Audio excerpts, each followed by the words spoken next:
Hi, I'm DoseOfDion, and you're watching DoseOfDion 2.0. Hey, Bob? Yeah, man, what's up? Hey, what's this dude doing? He's writing on the air, man. Oh, that's funny. Hey, I told him we were doing it like Disney Channel. You know how it goes on the screen? There ain't nothing going on the screen, bro. He ain't doing nothing. What? Hey, good job, man. You can leave now. It's great. Looks awesome. What is up, everybody? Welcome back to another video. In today's video, we are going to be talking about the Detroit Lions injuries because right now, it doesn't look very good. A couple of star players are dealing with injuries. One star player was placed on IR today. Another one could be placed on IR. But we also have some young pieces that could potentially be returning that we also need to discuss. So let's get it started. You know, I got to shout out DoseOfDion, man, because it was actually the first time I went live on YouTube. And, you know, guys don't know DoseOfDion. He put out a lot of good content for the Detroit Lions. Welcome everybody to another video. Glad you guys are here. And yes, we're diving into these injuries, man. This is not the time. This ain't the time, man. Coming off a loss and now we're getting this injury news is not what Lions fans need right now. It just hurts. It really just hurts. I mean, it's just like, oh gosh, like it's like everything's going wrong. I mean, it's literally like the sky is falling after 2 days. It is absolutely nuts. And there's some serious injuries going on. So we talked about earlier today, Kenny Golladay dealing with that hip injury is doubtful for Sunday. He's expected not to play. He's basically, according to Matt Patricia, day-to-day, week by week. That's what Matt Patricia said. We'll see if he plays this weekend. I'm not expecting him to play this weekend, but it's that defensive side of the ball.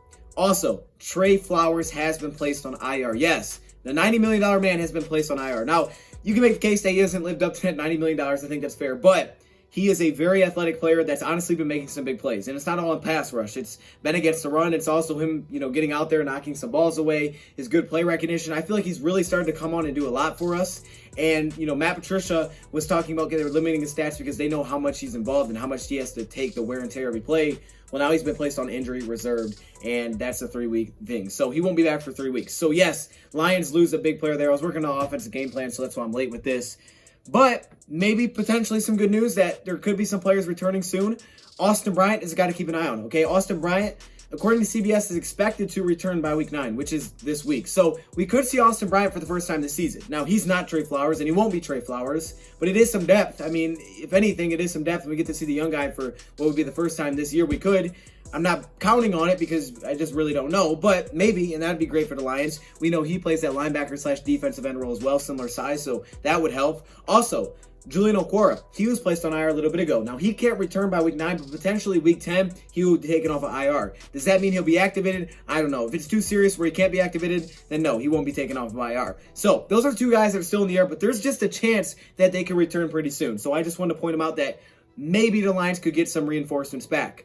Now this is making that trade for Everson Griffin look necessary because without Trey Flowers, you're losing a big cornerstone of this defense. So I'm really glad that we got Everson Griffin now. I really wish they could have played together. Hopefully the Lions can keep this thing afloat. I mean, their upcoming schedule, the next 3 games are teams that winnable. They're winnable games for a playoff team. I mean, they're not easy, but they're winnable games. So if the Lions can keep this thing afloat and they can get some wins, hopefully they get some guys back and healthy. Now, Justin Coleman returned yesterday, and, he's going to take a little bit of time to get in the swing of things, but that's going to be big. Desmond Trufant, we don't know when he's going to be back, but he was questionable up till game day, so he could be back soon. So there are some guys that they could potentially get back. Also, Hunter Bryant, we haven't seen him this year either. Hunter Bryant, he could be brought back by week 9, potentially. So, yes, really hurts Trey Flowers on IR. There could be a chance that Kenny Galladay's on IR next. The Lions have brought in Mohamed Sanu, the former New England Patriot. That didn't work out so well, but the veteran wide receiver for a visit. Doesn't mean they're going to sign him, but they brought him in for a visit.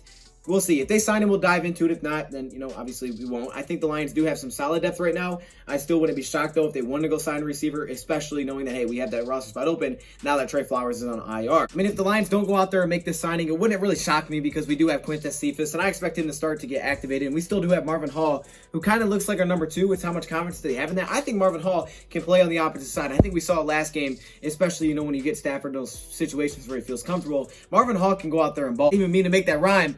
Marvin Jones can step in as a number 1 receiver, so we'll see how that goes. Mohamed Sanu is 6'2". He was with the Patriots. The ties, baby. Those ties. Hasn't really done much this year with San Francisco, but he's 6'2", 215, 31 years old, just depending on how long that lasts for Kenny Golladay. But I don't know. I mean, if we get him, we'll talk about film. We'll talk about maybe what he adds to the offense. But otherwise, I really don't want to dive into it too much because we're not even sure we're going to get him. I mean, it's just a visit. We've had a lot of players visit before and that didn't get signed. Also could be something that, hey, if someone else goes down, now all of a sudden, then we want to go sign him. So we're going to bring him for a visit now that we know him for the future.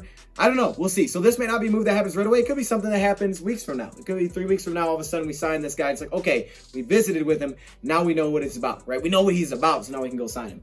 Also, tomorrow is the trade deadline. So if the Lions want to bring any help, it's got to happen by tomorrow. It's probably 4 p.m. like every single year, 4 p.m. Eastern time. We'll see. But it's got to happen by tomorrow. Lions did want to make a trade. They wanted to add another defensive lineman or some sort of pass rush to help, for the loss of a guy like Trey Flowers. There were a few names that I had out there. I don't know if all these guys are still available, but I would like to run through a few of them. First off, Shelby Harris. Shelby Harris was a guy that was signed to a 1-year deal. He was looking for a bigger contract. So I think he's a guy that you would get, kind of for the rest of the year, and he would be to help out. But I felt like he was somewhat of a scheme fit this offseason. Lions didn't go get him, but Shelby Harris could be an interesting guy. The team was seriously trading him, but we know they just beat the Chargers, so maybe they're not going to look to give away Shelby Harris. Quinnen Williams, that's another one. I don't really see that big of a move happening, but hey, you know what? It's not a bad thing to dream.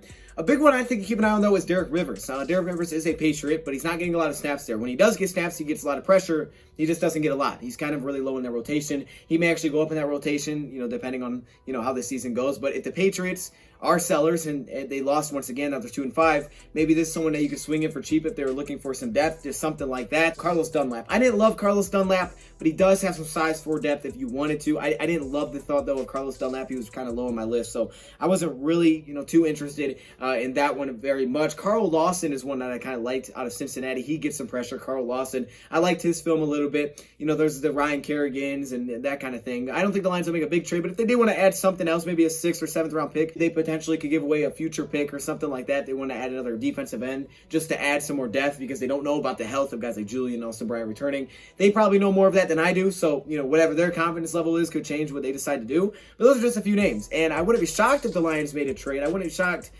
if it was a big one, but I also wouldn't be shocked knowing that, hey, just because you lost Sunday doesn't change the fact that you need to be a playoff contender. So there you go, man. I'm not expecting the Lions to make any moves, but yeah, these are some tough losses. So hey, look, next man up mentality has to be in full go. If you're going to make the playoffs, if you're going to turn this thing around, if you're going to make it happen, then you're going to do it with their backs against the wall. And that's why I think the Lions need to go out swinging, man. If you haven't checked out my offensive video from this week, the film breakdown, you should go check it out. But I talk about this offense, and I think this offense needs to step it up, and they can help out a little bit. And if they can put up some more points and put more pressure on the other team's offense, it can help out our defense. So the Lions can do it. The season's not over. There's a lot of time, yes. I'm not giving up on the season yet, and I think the Lions have a lot of winnable games ahead of them. But these are some tough losses for sure. So let me know your thoughts, comments below. I'll keep you guys updated with these injuries. Thank you, Brad, for watching.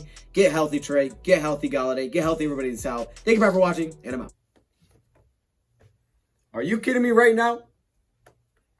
I had to put my helmet on for this one. Are you kidding? Look at this. Look at all these members. What? Yo, hey. Shout out to all the members, man. Look how many All-Pro members there are. Like, literally, it's the whole screen, dog. This is crazy. The patrons, of course, the Hall of Fame members, man. Y'all got the gold color. It's kind of yellow, but it's supposed to be gold. Shout out to all the members, man. If you want to be a part of this, all you got to do is join the channel. But there are perks that come with it. Stay locked in the community tab if you are a member, because that's where a lot of information comes out. I appreciate all of you. What?